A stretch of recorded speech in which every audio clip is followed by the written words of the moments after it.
ఆనాడు బంధువులు ఇంటికొస్తే చాలు ఉన్నన్ని రోజులు పండుగే, గుండె నిండుగా సంబురమే. ఆరు బయట నులక మంచంపై పడుకొని కబురులెన్నో చెప్పుకుంటుంటే మనసు నిండుగా సంతోషమే.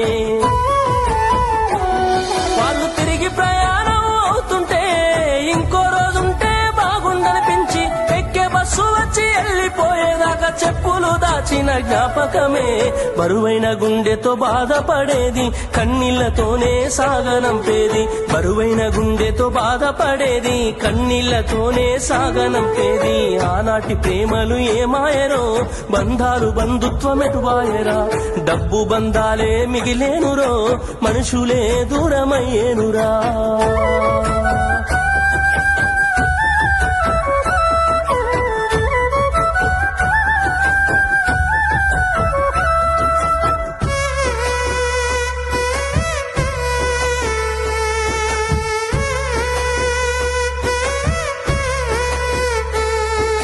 రాను రాను మనిషి కొత్తదనము కోరి స్వార్థముతోనే బతుకుతుండే, విలువలన్నీ నేడు మరిచిపోయే.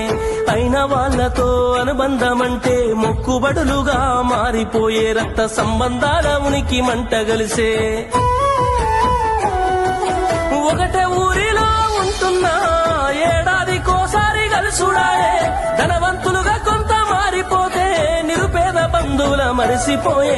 డబ్బున్న వాళ్లకు ఒక తీరు మర్యాద, నిరుపేద బంధువులకింకొక మర్యాద. డబ్బున్న వాళ్లకు ఒక తీరు మర్యాద, నిరుపేద బంధువులకింకొక మర్యాద. ఆనాటి ప్రేమలు ఏమాయరో, బంధాలు బంధుత్వం ఎటువాయరా.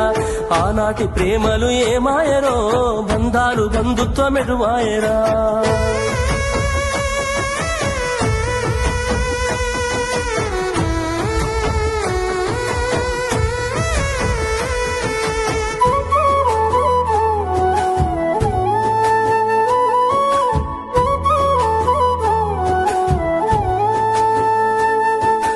రక్తం పంచుకొని ఒకటే ఇంటిలో జన్మను ఎత్తి కూడా పెరిగిన అన్నదమ్ములైన అక్క చెల్లెళ్ళైన వేడుక ఏదైనా జరిగితే తప్ప కలుసుకోవడం జరగదాయే. మనసారా మాట్లాడుకోరాయే.